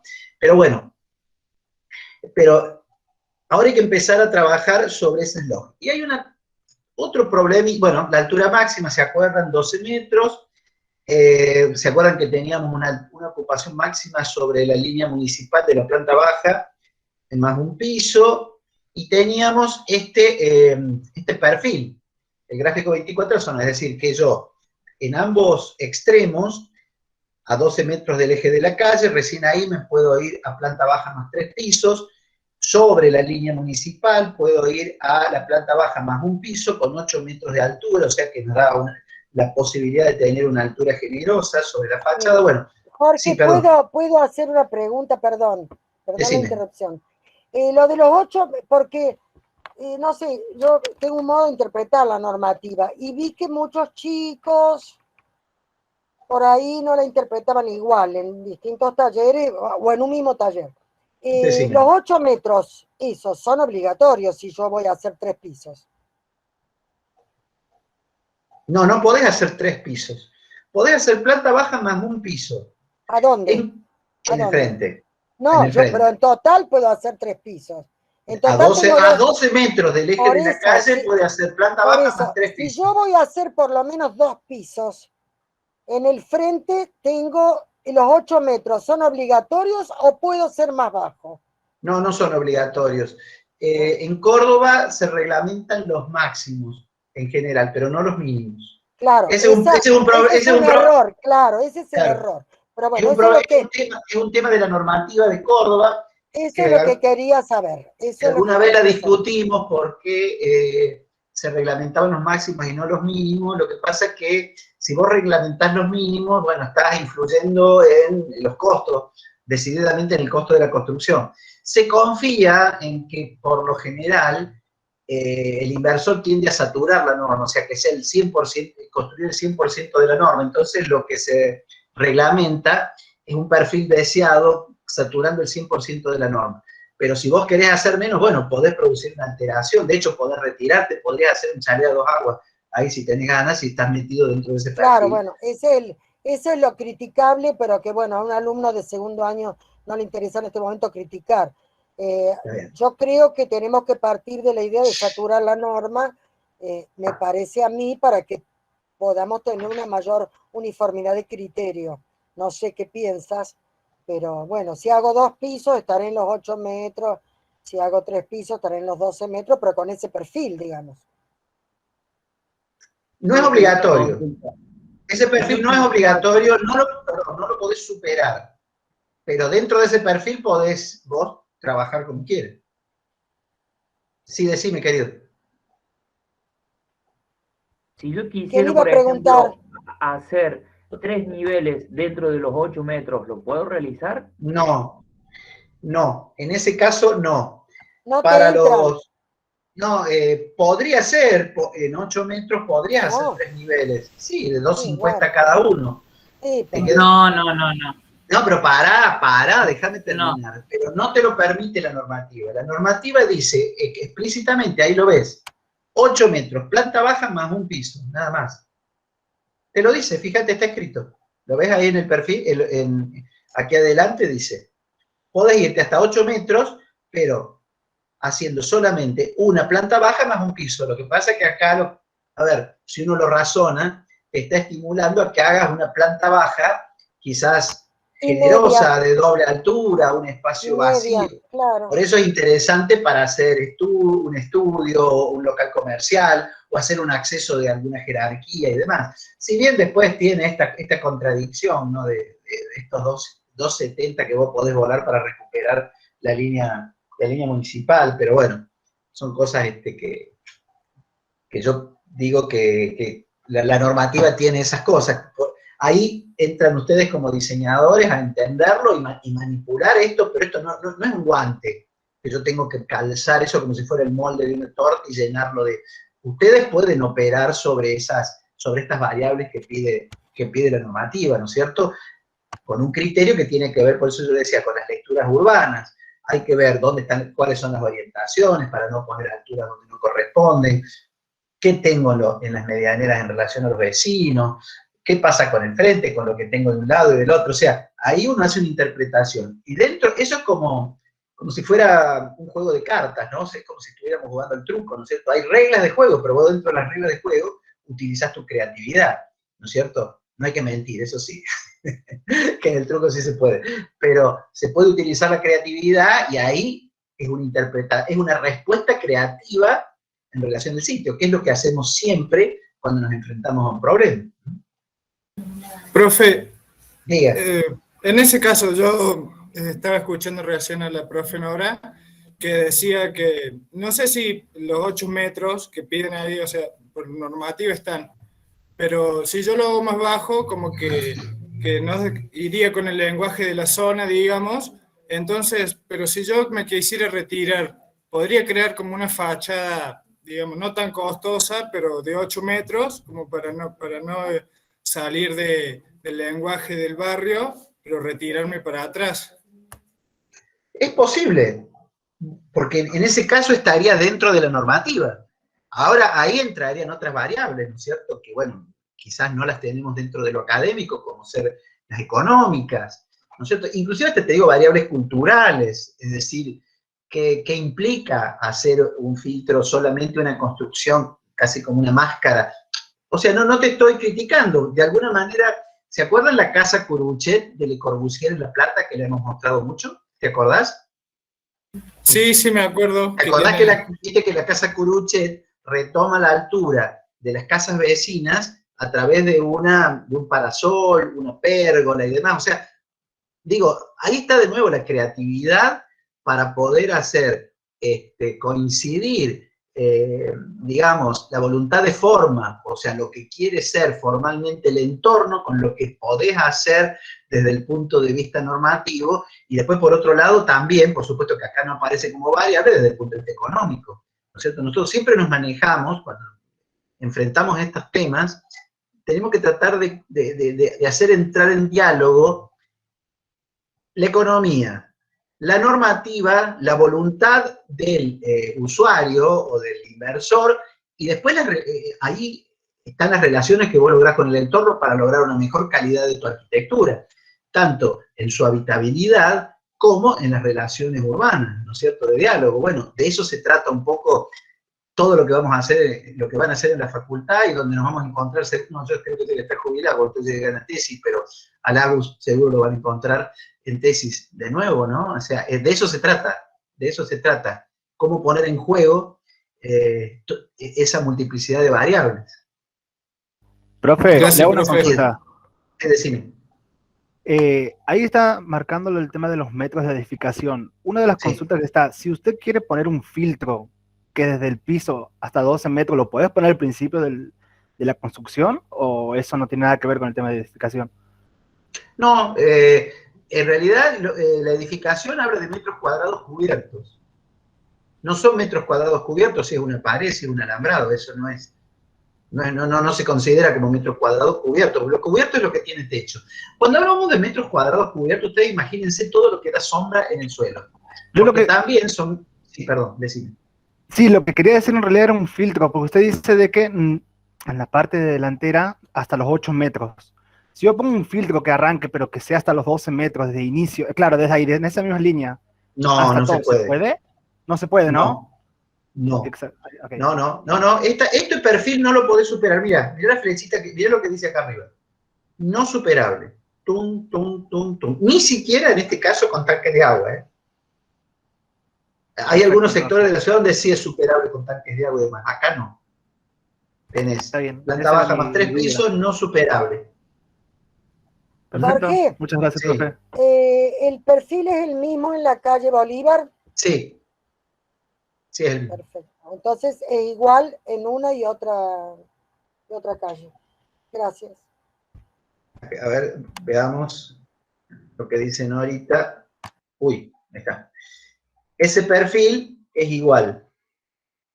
Este es el perfil sobre la calle Scuti. ¿Se acuerdan? Teníamos el eje de la calle, del eje de la calle, los 12 metros del eje de la calle, bla, bla, bla. Bueno, eso mismo lo van a repetir de aquel lado. Es decir, que esto podría ser más bajo, más alto en el medio, sigue hasta acá, más bajo y más bajo hasta acá. O sea, en el centro de estas cosas te podrías ir hasta los 12 metros. Ustedes después tomen las medidas en cada uno de los lotes y ahí se van a dar cuenta. Me encanta una cosa, chicos, les voy a decir algo que ustedes no se han dado cuenta, pero han aprendido un montón desde que empezamos el trabajo, porque esas preguntas no hubieran surgido si no hubieran hecho el primer ejercicio, ¿no? Está muy bien, porque en realidad es entender las relaciones geométricas que tenemos como base, como punto de partida, ¿no? Está bien, muy bien las preguntas.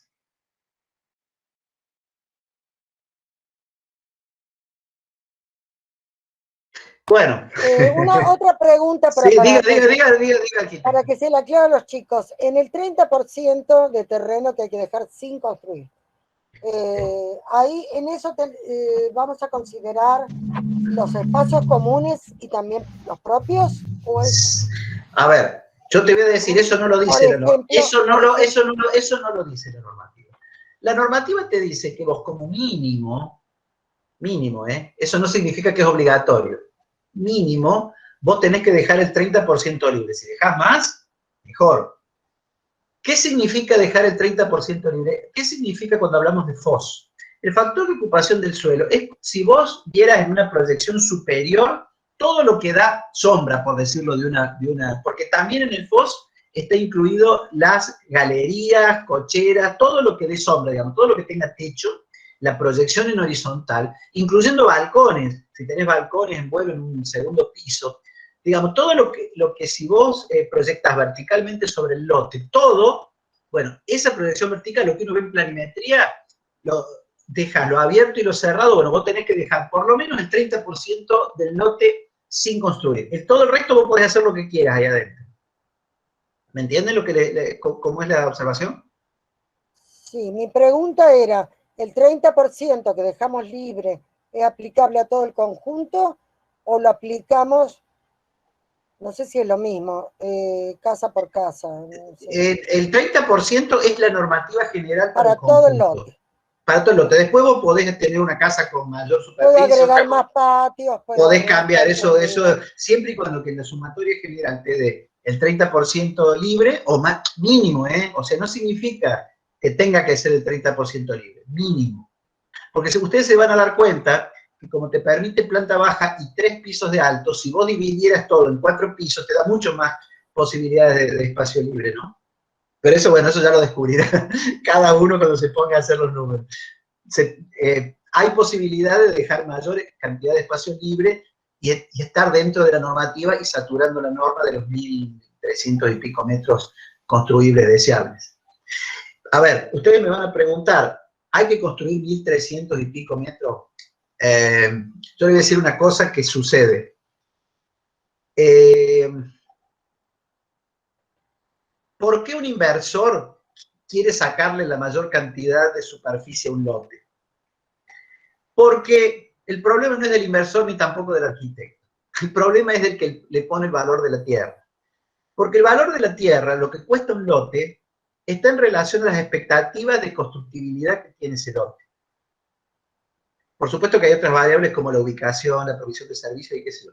Pero por lo general, para un sector de la ciudad, donde hay un determinado valor de la tierra,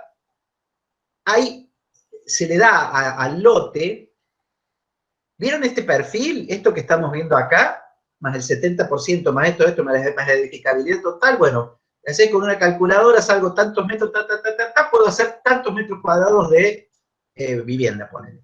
Ok, el valor del lote debe estar aproximadamente, bueno, eso varía, les digo un número muy general, pero es más o menos eso, y va subiendo cada vez más, sobre todo depende de la zona, entre un 20 y un 25% del valor total del proyecto que estás por hacer. Entonces, ¿qué significa? ¿Por qué tenés que saturar? Y bueno, porque vos no podés tener una incidencia tan alta del lote en el metro cuadrado de construcción. ¿Me siguen? Sí. Por eso le pregunto a los chicos si me siguen, más o menos. Entonces, por eso les digo que siempre se tiende a saturar la normativa, a hacer la mayor cantidad de metros cuadrados posible, porque mientras más metros cuadrados logre, baja la incidencia del valor del lote por metro cuadrado. Por supuesto que hay una variable que es muy importante, que es en esa la que vamos a discutir, que por ahí no son la cantidad de metros que logro, sino la calidad de metros cuadrados que logro, ¿no? Y ahí aparece la variable del metro cúbico de arquitectura, no metro cuadrado. Hoy el mercado está regulado por metro cuadrado de arquitectura, que es superficie XY. Metro cuadrado es bidimensional. Pero si la pensamos en tridimensional, ustedes fíjense que ustedes habían logrado unos espacios fantásticos, la mayoría de ustedes. O sea, hay una espacialidad que tiene que ver con el interior de la vivienda, que es el vacío que vos le generás, por eso el metro cúbico de aire que vos le estás dando al usuario, que me parece que es una variable a tener en cuenta. Es como discutible. El mercado es una cuestión que uno no lo maneja y hay que ver qué es lo que uno ofrece, pero es un tema a tener en cuenta. Y apostemos, por supuesto, entre todos, que la calidad espacial y la calidad del diseño, yo soy un convencido, es un plus que compensa la hiperespeculación y la división y la fragmentación excesiva de la arquitectura, que es como estamos acostumbrados a verlo, ¿no? Yo creo que eso es un fenómeno que se muerde la cola, ¿no? Porque en definitiva, cuando hay un cambio como ahora, donde quizás la gente no desee tanto meterse en pequeños departamentos que valen mucha plata en Nueva Córdoba, y a lo mejor opte por soluciones como estas, que son otro tipo de barrios que tienen todos los servicios, estás muy cerca de todos lados, otros entornos, pero uno puede elegir en estos lugares otra calidad de vida. Porque a su vez la normativa así lo sugiere, porque si te está diciendo que dejes el 70% de la superficie libre y que hagas una edificación de no más de 4 pisos, eso significa que está pidiendo hacer una densidad deseada intermedia, más vale baja, entonces que sea como el paisaje urbano resultante, que sea más amigable, ¿no es cierto? Es una discusión que está bueno tenerla en los talleres, ¿no? Pero es un poco esas interpretaciones que uno va haciendo de la ciudad y sus dinámicas de crecimiento. Bueno, para terminar, les vamos a decir una cosa que después ya los vamos a ir. ¿La dejamos acá, Norita? ¿No hablo de las cantidades de viviendas por lote o lo decimos? Sí, profe, dígalo. Les voy a decir lo que dice la normativa. Es hasta acá, después vamos a seguir con cosas. La normativa dice que vos deberías poder construir una unidad cada 100 metros cuadrados de superficie de lote. ¿Cuántas unidades podemos hacer en este lote? A ver. 6. Mirá, acá vamos a discutir con las... Porque al ser 6,58, si es más de 6 metros y medio, si es más de... podés hacer una más. O sea que acá podemos ganar unas 7 unidades. Ese es un mínimo, no es un máximo. ¿Por qué? Porque hay otra normativa que se cruza con esto. Bueno, perdón, la dejé ahí. Quede ahí, la dejamos ahí. Después seguimos discutiendo porque les voy a meter demasiadas variables. ¿La dejamos ahí, Norita? ¿Hasta acá? ¿Te parece? Sí, me gustaría que aclararas eso que dice sin conexión cloacal. Bueno. Ustedes saben que la ciudad de Córdoba tiene un problema endémico de abastecimiento de servicios. Sobre todo, ustedes vieron los cortes de luz, la baja presión del gas y, por supuesto, el problema de las cloacas, ¿no? Todo el que vive en el centro se verá que le explotan las cloacas. Y a su vez, hay otro problema, que es que si vos no tenés cloacas, todos los efluentes van a las napas y esto genera contaminación del suelo. Eso ha pasado mucho en la zona sur de la ciudad, ¿no? Donde se contaminaron las napas por el tipo de suelo, por un lado, son napas muy superficiales generalmente, y por el trabajar con pozos absorbentes. Entonces la normativa te da dos posibilidades. Hay un trámite que se hace en la municipalidad, que vos cada vez que vas a hacer un edificio de cierta envergadura, vas a hacer el trámite de factibilidad de cloacas. Y ahí te van a decir que te aprueban o no el emprendimiento. Si no tenés factibilidad de cloacas, es decir, si tenés que hacerle pozo absorbente, solamente podés hacer hasta 7 unidades. Sí tenés factibilidad de conexión a cloaca y eso va a depender de la provisión de la red, el diámetro, primero que haya red, que en esa zona hay red, pero habría que hacer un trámite a ver si esa red es, ¿cómo es? Tiene el suficiente caudal como para absorber una gran cantidad de viviendas, ¿no es cierto? Los efluentes cloacales de una gran cantidad de viviendas. La pregunta es la siguiente, fíjense ustedes, ¿cuánta superficie máxima podría tener cada una de esas viviendas? De las 7, a ver. 100 metros cuadrados. ¿Cómo? ¿Cómo? 100 metros. 100 metros cuadrados, claro, como máximo. 65 metros cuadrados. ¿Cómo? Casi A ver, 200 para ver quién da más, quién da menos, ¿cómo es? Casi 200 metros.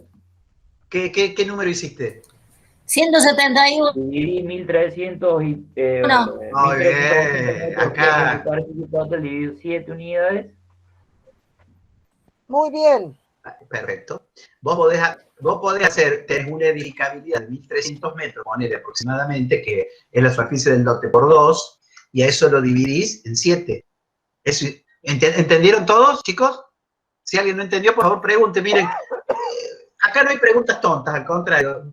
Las preguntas son siempre inteligentes porque la duda es símbolo de inteligencia.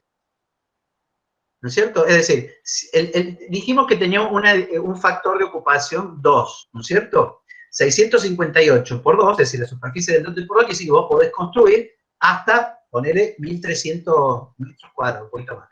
1300 metros cuadrados, que sería 658 por 2. Si eso lo divido por las 7 unidades que yo puedo, te da esos 100 y pico, ¿cuánto decía? Una chica dijo en el número exacto. 188. ¿Cuánto? No, 170, dije 171, pero es un poco más porque no dice 658. Dice. 188, bueno, ok. Eso es lo que te va a dar. Si a eso le descontás, porque ojo que a eso le tenés que descontar, escaleras, palieres, coles, todo lo que sean los espacios comunes para ingresar a esas viviendas, si es que las hay, depende cómo lo armes, si hubiera algún palier, una escalera, una pasarela. ¿Cómo? Y el 30% también. ¿Qué 30%?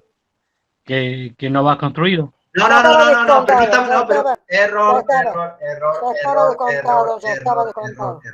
El 30% no se descuenta. Ya estaba descontado. No se descuenta, Sí. no. Cuando hicimos el cálculo al principio, ya le habíamos sacado el 30%. No. Ahí está, ahí se entiende mejor. No. A ver, volvamos de nuevo. FOS y FOT son dos variables distintas. Totalmente. FOS es factor de ocupación del suelo. Es superficie cubierta y superficie libre. Yo tengo un FOS del 60%. Quiere decir que yo en planta baja puedo construir... A ver, hagamos este cálculo. ¿Cuánto le daba de FOS? A ver. Diga a alguien, ¿cuánto era el FOS? 460.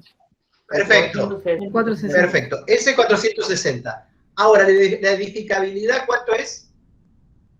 1316 metros cuadrados. ¿Cuántos pisos podría hacer si ocupara solamente el FOS? 3 pisos. A ver. 5.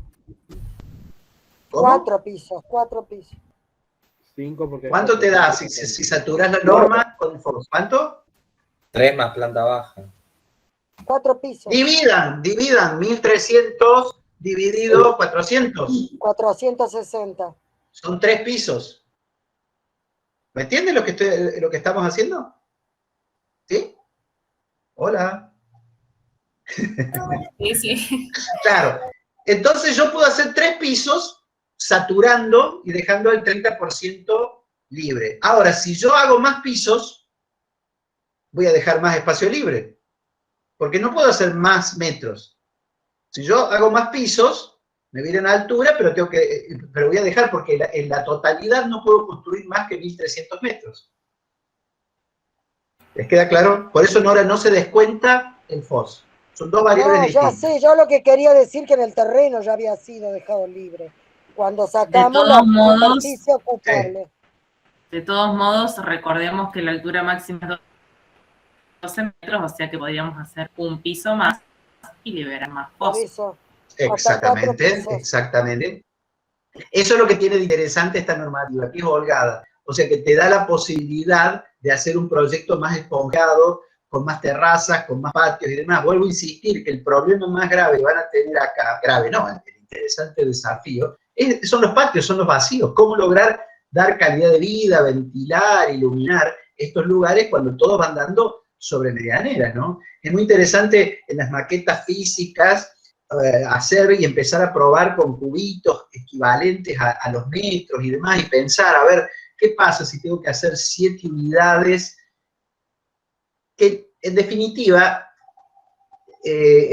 van a ser las mismas personas que diseñaron la otra casa? Es decir, que hay un gen, que es lo que le hablan ahorita, hay un origen, que va a ser el mismo. Es decir, me parece que hay una reflexión interesante que se hizo, para eso lo hicimos, con la vivienda individual, para poder trabajarla en la vivienda agrupada. Fíjense que el problema es el mismo, el norte está para el mismo lado, tengo las medianeras por el mismo punto, o sea, pero por suerte, este lote es mucho más angosto, tengo que acceder, o sea que voy a tener que manipular los llenos y vacíos de otra manera para poder lograr poner estas 7 unidades dentro del lote. Jorge, yo quería hacer una consulta. Si Diga. sabemos qué dice la normativa en relación a la utilización del subsuelo.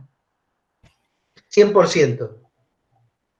Bien. ¿Qué quiere decir 100%? Podés utilizar el 100% del subsuelo y no entra ni dentro del FOT ni del FOS. Excelente. Bueno, todo lo que hagas en subsuelo, perdóname, no entra ni en FOT ni en FOS.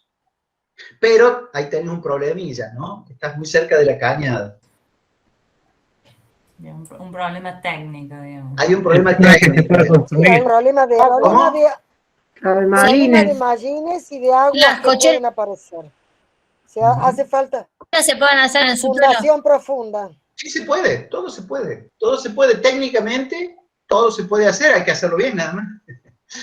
Si la haces en subsuelo, bueno, hay que ver, ya vamos a ver, ya le vamos a dar el programa. Ya le vamos a dar el programa. Yo quería, completando lo que dice Jorge, 2 cosas. Para la alumna que quería saber el número de vivienda, entonces sabemos que vamos a andar ahí. Entre 7, 9, 10. No le queremos decir hoy el número exacto, porque ustedes van a agarrar una calculadora y van a empezar el proyecto a volverse locos con los números. Y lo que queremos es que vayamos entrando de a poco, encontrando el sentido. Segundo, nosotros también tenemos que calcularlo bien a ese programa, calcularlo no solo numéricamente, también cualitativamente, antes de dárselo a ustedes. Que en esto Jorge es un maestro, así que lo vamos a ver bien, porque también tenemos que cruzarlo con las posibilidades de aprendizaje de ustedes, las posibilidades pedagógicas, más en esta nueva situación y demás. Y, en definitiva, la factibilidad de dar una mayor calidad al lote. Por eso lo queremos largar bien la semana que viene, cuando ustedes no estén casados, no estén tan llenos de datos. Pero ya les va quedando una media idea. Por otro lado, él habló de la casa que ya habían hecho, y un poco esa casa tuvo la idea de largar esos genes, o sea, de ser como un brote o una semilla de las otras casas que van a tener que proyectar. De hecho, van a poder integrarla como está o con alguna pequeña modificación, o por lo menos retomar sus genes, como decíamos, si es que esto es posible, y eso lo van a ver ustedes mismos cuando empiecen el proyecto. Así que bueno, lo que tienen que empezar es por entusiasmarse desde ahora, y la clase que viene va a estar a cargo de Jorge, donde esto le va a quedar como más especificado. Vamos a me encanta, esto. chicos, hay una cosa que estoy muy emocionado por las preguntas que están haciendo, veo que se están entusiasmando a pesar del horario, a pesar de tanto tiempo, y eso realmente es muy motivante. Acá Alejandra Ayelen, se me hace acordar, ¿viste en la tele cuando dicen, acá tengo un mensaje de Alejandra Ayelen? Sí, claro. No, que pregunta. En la radio. Sí, en la radio.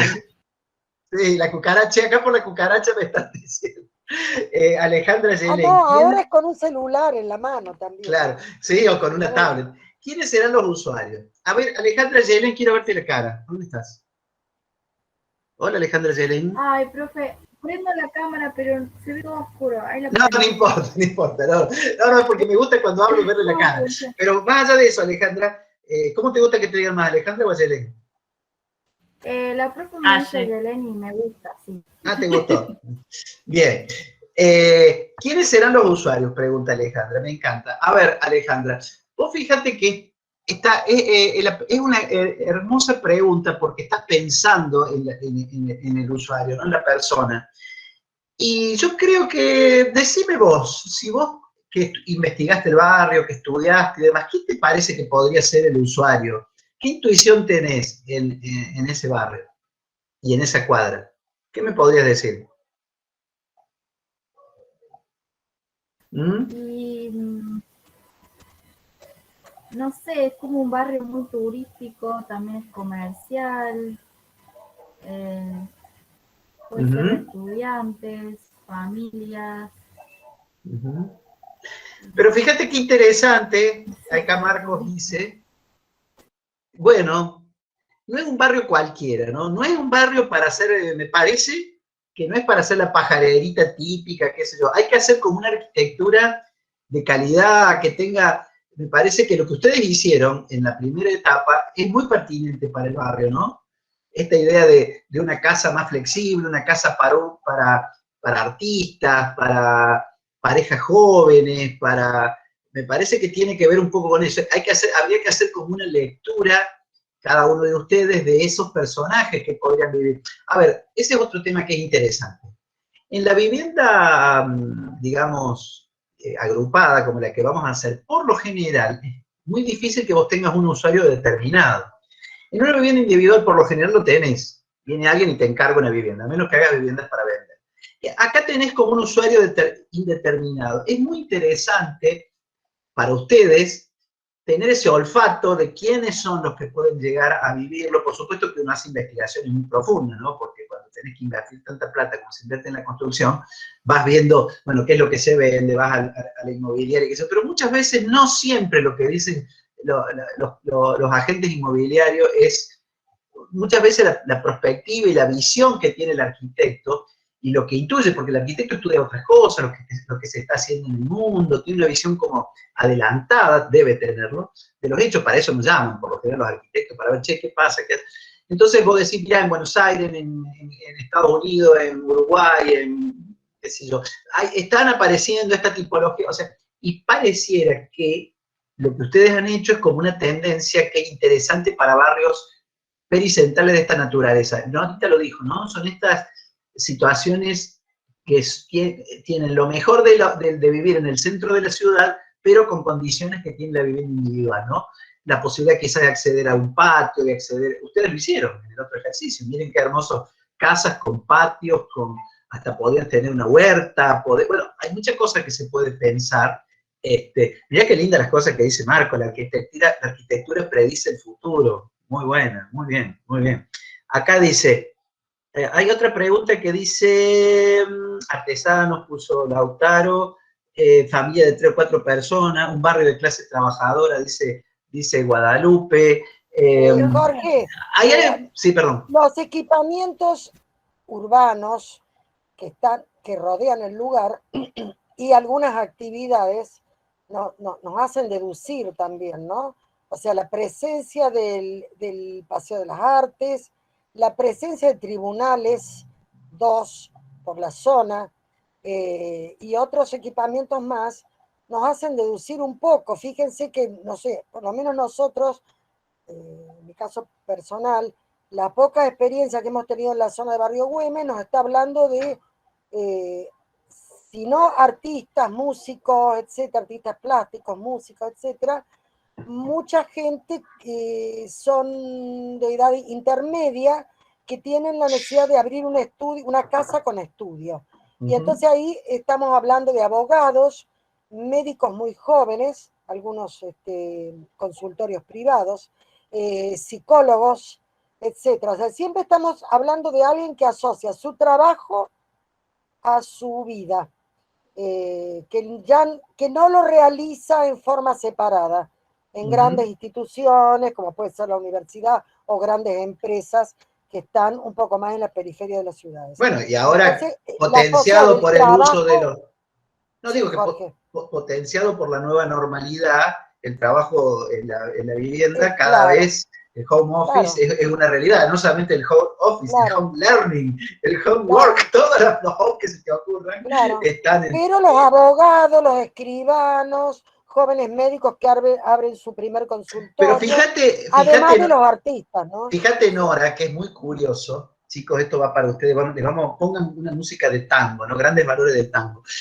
Pero acordate lo que era antes, y sobre todo, bueno, vos sos ciudadano, pero nosotros, Virginia, que somos del pueblo, ¿qué era lo que sucedía siempre? A vos te daban la placa de bronce que decía Jorge Taberna, arquitecto, y la ponían en la puerta de tu casa, porque así, ahí atendía, y atendía al arquitecto en su casa, y atendía al abogado en su casa, ¿No era así, Vicky? La casa mi mamá quiere poner la mía afuera de su casa, solo para decir que ella tiene una hija arquitecta, obvio. Claro, va a ser. Claro, pero eso de la vivienda, y eso está volviendo, porque con esta idea, por muchas razones, primero por costos, cómo achicas costos y demás, pudiendo trabajar desde tu casa. Aparte la comodidad, si te llevas bien con el resto de los integrantes de tu familia, está buenísimo trabajar en la casa, ¿no?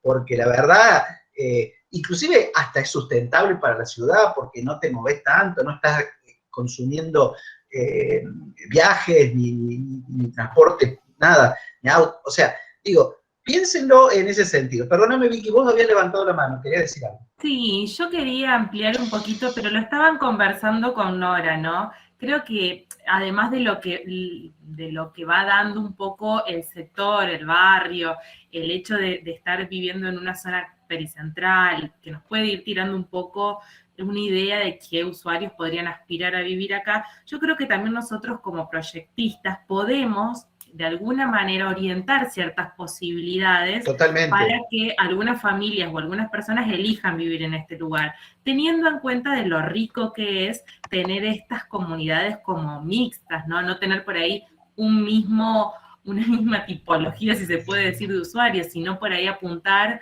a las personas que ya han tenido su departamento, su casa, un montón de gente viviendo en la casa y ahora ya en el final de la vida quieren una cosa más chica y una cosa como acompañada. Eso podrían ser algunos usuarios. Otros, las familias por ahí incipientes o recientes que a lo mejor no quieren estar más en el departamento, pero tampoco por ahí irse a vivir muy lejos a un lote más grande, y entonces ir como apuntando nosotros como proyectistas a brindar lugares para ese tipo de gente, para crear esa sensación de barrio dentro del barrio. Creo que podemos tener algunas herramientas. Sí, sí. Alejandra está con la mano arriba. Sí, que